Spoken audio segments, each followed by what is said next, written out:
Hello students, welcome to my YouTube channel tutorial classes by Garima Singh. आज हम लोग MCA first sem की maths discrete mathematics पढ़ रहे हैं। इसमें आज हम लोग की यूनिट 5 का एक टॉपिक है जो प्रीवियस क्लास में हो चुका है, मैथमेटिकल इंडक्शन। तो उसी को हम लोग आगे लेके चलेंगे और आज जानेंगे स्ट्रॉन्ग इंडक्शन के बारे में। तो और उससे रिलेटेड हम लोग क्वेश्चन लगाएंगे। तो अगर आपने चैनल को लाइक और सब्सक्राइब ना करा हो तो प्लीज़ कर दीजिए। और आपका यूनिट 5 जल्द ही फिनिश हो जाएगा, तो आप लोग साथ ही साथ पढ़ते चलिए। तो आइए देखते हैं स्ट्रॉन्ग इंडक्शन का रूल क्या होता है। सबसे पहले ये देख लेते हैं क्या होता है P0। P0 मतलब कि जो हमारा बेसिस होता है वो बेस केस होता है P0। तो वो जैसे हम लोग का मैथमेटिकल इंडक्शन में होता था तो वो भी होना चाहिए for all n is greater than equal to m। तो जो n है वो हमेशा बड़ा होगा, m से इक्वल भी हो सकता है। pm tends to pm plus 1, same ही कंडीशन है मैथमेटिकल इंडक्शन वाली। अभी हम आपको बताएंगे डिफरेंस क्या है। For all n Pn where n belongs to natural numbers. n किसको बिलोंग करता है? नेचुरल नंबर्स को। तो वहाँ पे ये चीज़ नहीं थी मैथमेटिकल इंडक्शन में, n is greater than equal to m वाली कंडीशन नहीं थी जो यहाँ पे है। अच्छा, एक चीज़ और समझनी, यहाँ पे हमने शॉर्ट में लिख दिया है, ठीक है। तो इसको हम नोट्स के थ्रू भी आपको भेज देंगे, तो आप वहाँ पे जैसे अगर एग्जाम में लिखने के लिए आ गया what is the difference between mathematical induction and strong induction, तो आप लिख पाओ, ठीक है। तो दोनों डेफिनेशन मैथमेटिकल इंडक्शन की तो आपको भेज दी थी, स्ट्रॉन्ग इंडक्शन की भी भेज देंगे। तो डिफरेंस क्या होता है? In ordinary induction we assume Pn। Ordinary induction जो हम लोगों ने पढ़ा था मैथमेटिकल इंडक्शन, उसमें हम क्या करते हैं कि Pn को एज्यूम कर लेते हैं और फिर Pn प्लस 1 को प्रूफ कर देते हैं। In order to prove Pn plus 1, मतलब Pn प्लस 1 को प्रूव करने के लिए हम Pn को एज्यूम कर लेते हैं। इसमें क्या होता है स्ट्रॉन्ग इंडक्शन में? स्ट्रॉन्ग इंडक्शन में होता है कि जितने भी प्रेडिकेट्स हैं P1, P2, P3, P4, हम सबको लेते हुए चलते हैं और Pn प्लस 1 को प्रूव करते हैं, ठीक है। तो ये डिफरेंस है, हम उसमें सबको लेके चलते हैं एक साथ, तब प्रूफ होता है स्ट्रॉन्ग इंडक्शन में, ठीक है। तो आइए क्वेश्चन को देखते हैं। Sorry. Let us solve the sequence problem using strong induction. तो हमारा क्वेश्चन क्या है? क्वेश्चन नंबर 1 प्रीवियस क्लास में हो चुका है, मैथमेटिकल इंडक्शन से रिलेटेड था। ये स्ट्रॉन्ग इंडक्शन से रिलेटेड क्वेश्चन है। क्वेश्चन क्या है? Consider the sequence x1 x2 x3 dash dash dash xn for n numbers defined as xn is equal to है xn minus 1 plus xn minus 2 plus xn minus 3, where x1 x2 और x3 की value क्या है? Given है। Show that xn is less than 2 की power n for all n is greater than equal to 4, ठीक है। तो यहाँ पे n क्या गिवन है? Greater than equal to 4। तो जो m लिखा हुआ है डेफिनेशन में, m की जगह पे क्या है? 4 है, ठीक है। तो अब हम इसको कैसे लिख सकते हैं? Pn हमारा क्या गिवन है? xn लेस देन 2 की पावर n। तो ये हमारा Pn गिवन है। बेस केस होता है P0, मतलब हम 0 पुट करते हैं n की जगह पे। अगर आप यहाँ पे 0 पुट करोगे तो क्या आएगा? x0 इज लेस देन 2 की पावर 0 क्या हो जाएगा? 1। तो x0 क्या आ रहा है? लेस देन 1 आ रहा है, ठीक है। तो अब देखिए, the base case P0 would not be interesting. ये क्यों लिखा गया है? क्योंकि इसका अब इसमें अभी यूज नहीं है, ठीक है, तो इसलिए लिखा है और इसका कोई क्लियर कट मतलब भी निकल के नहीं आ रहा है। तो अब देखिए x4 हम लोगों ने पढ़ा था कि जब हम लोग को थर्ड टर्म निकालना होता है तो फर्स्ट 2 टर्म हम ऐड करते हैं। मैथमेटिकल इंडक्शन में पढ़ा था आपने। अगर x3 निकालना है तो x1 प्लस x2 करोगे या x1 x2 का यूनियन करोगे, ठीक है। अब अगर हमें x4 निकालना है, क्योंकि यहाँ पे लिखा है n is greater than equal to 4, तो x4 अगर हमको निकालना है तो क्या होगा? x1 plus x2 plus x3। ऐसा क्यों ले रहे हैं? क्योंकि हमें x1 x2 x3 की वैल्यू गिवन है, इसलिए हमने x4 इज इक्वल टू निकाला। तो क्या निकला? 1 प्लस 2 प्लस 3 6 निकला, ठीक है। 6 इज लेस देन 16, ऐसा कैसे हमने लिख दिया? अगर इस ये वाला जो आपका फॉर्मूला है xn इज लेस देन 2 की पावर n, इसमें अगर n की जगह पे आप 4 पुट करो तो क्या आएगा? x4 इज लेस देन 2 की पावर 4। 2 की पावर 4 क्या होता है? 16 होता है 2 की पावर 4, और x4 हमारा क्या निकला है? 6 निकला है। तो 6 लेस देन 16 है, बिल्कुल सही है। मतलब जो ये हमारा गिवन है उस पर ये ट्रू हो रहा है x4 के लिए, तो ट्रू है ये। इन द इंडक्टिव स्टेप, अब हम इंडक्टिव स्टेप पे आ गए। P0 बेस केस भी हमने कर लिया, अब हम इंडक्टिव स्टेप पे आ गए। Assume that statement holds for m, अगर स्टेटमेंट m के लिए होल्ड हो रहा है तो n की जगह पे क्या हो जाएगा? xm लेस देन 2 की power m। For m is equal to हमने 5 6 7 डैश डैश डैश क्यों लिखा? क्योंकि n is greater than equal to 4 है, तो 4 से बड़ी नंबर्स हमने यहाँ पे लिख दिए। We show that it works for m+1। अब हमें शो करना है कि ये m+1 के लिए भी ट्रू है। जैसे m के लिए हमारा क्या है? xm इज लेस देन 2 की पावर m आया है, तो xm+1 क्या आना चाहिए? 2 लेस देन 2 की पावर m+1 आना चाहिए। तो इसका मतलब वो उसके लिए भी ट्रू हो जाएगा। तो हमने किया क्या? देखिए ये जो हमें सीक्वेंस गिवन थी, ये एक सीक्वेंस गिवन है। सीक्वेंस तो x1 x2 x3 गिवन थी xn तक for n numbers defined as ये गिवन है xn इज इक्वल टू, तो यहाँ पे हमने n की जगह m+1 पुट कर दिया। और जब हमने m+1 पुट कर दिया तो देखिए हमको क्या मिल गया? xm-1 xm-2। हम xm को क्या लिख सकते हैं? यहाँ से देखिए xm को क्या लिख सकते हैं? लेस देन 2 की पावर m। ऐसे ही xm-1 को क्या लिख सकते हैं? 2 की पावर m-1, और m-2 को 2 की पावर m-2। अब ये जो लाइन लिखी हुई है इसको हम कैसे लिख सकते हैं? देखो 2 की पावर m है, 2 की पावर m-1 को हम कैसे लिख सकते हैं? 2 की पावर m/2। ये हमने आपको रफ में करके दिखाया जिससे समझ में आ जाए कि ये लाइन कैसे आ गई। फिर 2 की पावर m-2 को हम लिख सकते हैं 2 की पावर m/2 की पावर 2। यहाँ से हमने 2 की पावर m/2 की पावर 2 कॉमन ले लिया। जब कॉमन ले लिया तो 2 की पावर m बाहर आ गया। 2 की पावर 2 से किस मल्टीप्लाई हो जाएगा इस फर्स्ट टर्म में?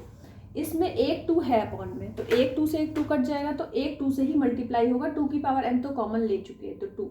अब ये पूरा ही हमने कॉमन ले लिया तो इस जगह पे क्या आ जाएगा? 1 आ जाएगा। अब इनको आप ऐड करो, 2 की पावर 2 + 2 + 1 तो क्या मिल जाएगा? 7। ये 7 लिखा हुआ है, ठीक है। अब 7 × 2 की पावर m-2। अब जो ये 7 है वो 8, अगर यहाँ 7 की जगह हम 8 लिख दें तो 8 क्या होगा? ग्रेटर देन होगा 7 से। ये दोनों चीज़ें तो सेम लिखी हुई हैं, तो ग्रेटर देन 8 होगा। अब हम 8 को कैसे लिख सकते हैं? 2 की पावर 3। अब ये 2 की पावर 3 है, यहाँ पे 2 की पावर -2 है, तो अगर दो बेस सेम होते हैं तो पावर ऐड हो जाती है, तो m-2 + 3 क्या आ जाएगा? m+1। तो 2 की पावर m+1 आ गया। तो 2 की पावर m+ लाने के लिए हमने यहाँ पे क्या लिखा था कि this number is greater then 8 × 2 की पावर m-2, ठीक है। तो हमारा प्रूफ क्या हो गया? 2 की पावर m+1 किसके लिए? xm+1 के लिए। तो यही आना चाहिए xm+1। जब xm is equal to xm less than 2 की पावर m है तो xm+1 क्या आएगा? लेस देन 2 की पावर m+1। तो pm+1 is true, hence xm less than 2 की पावर n जो क्वेश्चन में गिवन है hold for n is greater than equal to 4।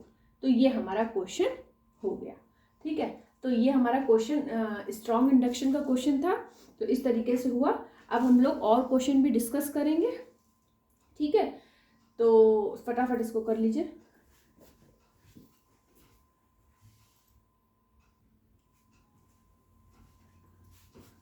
अब देखिए ये हमारा क्वेश्चन नंबर 3 है। Show that factorial n is greater than equal to 2 की power n for any number n is greater than equal to 4।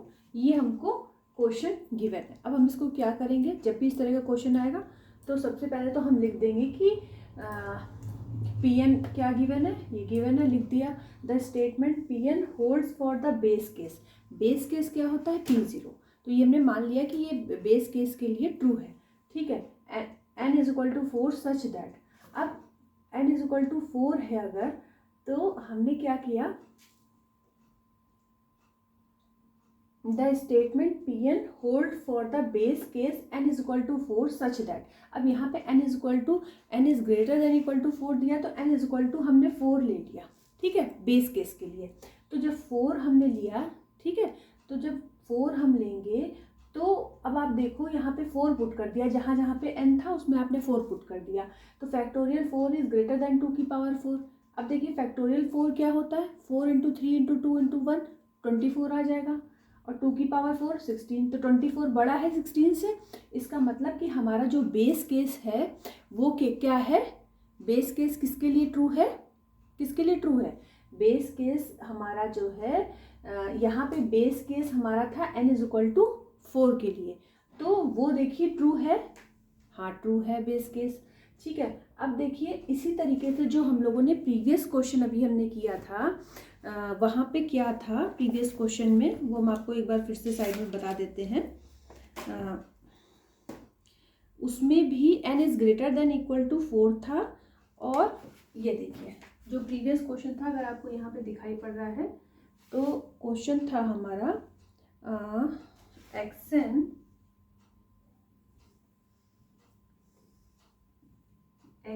Is less than 2 की power n, ये था हमारा, ठीक है। तो बेस केस के लिए क्या हुआ था कि हम x4 इज लेस देन 2 की पावर 4, ठीक है। अब 2 की पावर 4, तो x4 हमारा क्या निकला था प्रीवियस क्वेश्चन में, क्वेश्चन नंबर 2 में x4 निकला था हमारा 6, और ये होता है 16, तो 6 क्या है, छोटा है 16 से, तो बेस केस के लिए क्या हो गया, ये ट्रू हो गया। तो आगे के लिए फिर हम लोगों ने किया था ऐसे ही, यहाँ पे बेस केस में हमने क्या किया, 4 रखा, 4 रख दिया जो हमारा पी एन गिवन था, तो हमें ये हमारा ट्रू हो गया। अब हमने let assume that P N holds for any M is greater than equal to 4। अब n को हमने m ले लिया, क्योंकि m और m+1 के लिए करना होता है, तो फैक्टोरियल, अब n की जगह आप यहाँ पे m पुट कर दीजिए, तो factorial m is greater than equal 2 की पावर m हो जाएगा। यहाँ से multiplying both side with 2, multiply करा, इसको हमने इक्वेशन 1 डाल दिया। क्यों मल्टीप्लाई करा ये अभी आपको पता चल जाएगा। Now we show that assumption hold for m+1। अगर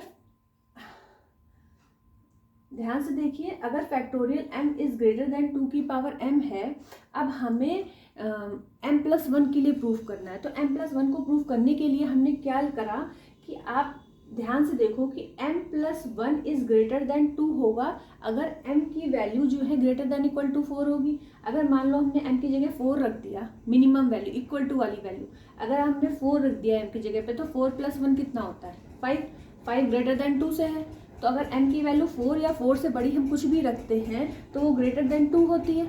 सही है ये चीज़, तो जो हमने ये लिखा है m+1 इज ग्रेटर देन 2, ये हम लिख सकते हैं, तो यहाँ पे हमने लिख दिया, इसको इक्वेशन 2 ले लिया, ठीक है। फिर हमने क्या किया, multiplied by factorial m both side. अब इन इक्वेशन 2 में हमने फैक्टोरियल m से दोनों साइड मल्टीप्लाई कर दिया, ठीक है। अब हम आ जाते हैं इक्वेशन 1 पे।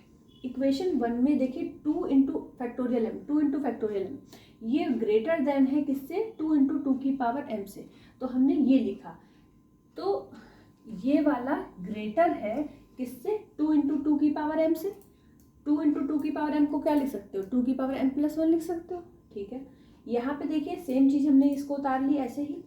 अब यहाँ से देखिए m+1 का अगर फैक्टोरियल होता है, और m फैक्टोरियल में क्या होता है, अगर फैक्टोरियल का नंबर आप बाहर निकालते हो तो फैक्टोरियल के अंदर उस नंबर में से एक माइनस हो जाता है। जैसे अगर फैक्टोरियल के अंदर 4 लिखा है और आपने 4 बाहर निकाल लिया, तो फैक्टोरियल के अंदर क्या बचेगा, 4 - 1, मतलब 4 इंटू फैक्टोरियल 3 बचेगा, ठीक है। तो ऐसे ही अगर हम m+1 बाहर निकाल लेंगे तो, और इस वाले से 1 माइनस हो जाएगा, तो फैक्टोरियल के अंदर क्या बचेगा, m बचेगा, मतलब m+1 और फैक्टोरियल m को हम क्या लिख सकते हो, m+1 का फैक्टोरियल। तो हमने इन दोनों की जगह पे m+1 का फैक्टोरियल लिख दिया। अब देखिए, अब ध्यान से देखिए, factorial m is greater than 2 की पावर m, तो इसी तरीके से हमारा क्या आ गया, factorial m+1 is greater than 2 की पावर m+1, तो ये m+1 के लिए भी होल्ड हो गया। This proves that m+1 hold which implies pn hold for any n is greater than equal to 4। तो हमने क्या किया, इसको प्रूफ करने के लिए इस वाले में 2 से मल्टीप्लाई कर दिया था दोनों साइड, और इसको हमने इस m+1 के लिए प्रूफ करने के लिए हमने क्या किया, पहले हमने m+1 इज ग्रेटर देन 2 करा, ठीक है। उसके बाद फिर हम इसको आगे लेके गए और हम लोगों ने इस तरीके से इसको प्रूफ कर दिया, ठीक है। तो फटाफट इसको नोट कर लीजिए, उसके आगे भी करना है हम लोगों को।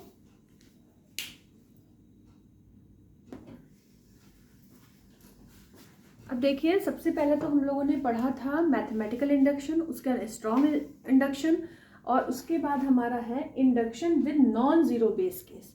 तो इसमें क्या होता है कि स्ट्रॉन्ग इंडक्शन में ही क्या होता है, zero base non zero base case, मतलब इसमें बेस केस नहीं होता है। तो कैसे, देखिए, at the other extreme we can formulate strong induction with no base case. इसमें हम नो बेस केस को लेके चलते हैं, that is therefore the strong induction rule could be replaced with another logical rule. इसमें क्या बस चेंज है, जहाँ पे n is greater than equal to m था, यहाँ पे केवल n is greater than m है। जब n is greater than equal to m था तो जो हमारी वैल्यू होती थी, मान लीजिए m की जगह पे 4 दिया है, 2 दिया है, तो वही हम बेस केस में पुट कर देते थे। लेकिन जब यहाँ पे ग्रेटर इक्वल टू दिया ही नहीं हुआ है, तो यहाँ पे इस केस को हम बोलते हैं induction with non zero base case. तो आज का टॉपिक हम लोगों का यही फिनिश होता है, ये वाला। अब नेक्स्ट क्लास में हम लोग नेक्स्ट टॉपिक करेंगे। अब हम लोगों का यूनिट 5 में केवल 1/4 पार्ट बचा है, उसके बाद डिस्क्रीट मैथमेटिक्स का सिलेबस पूरा फिनिश हो जाएगा। आज के लिए इतना ही। All the best to all of you. Thank you.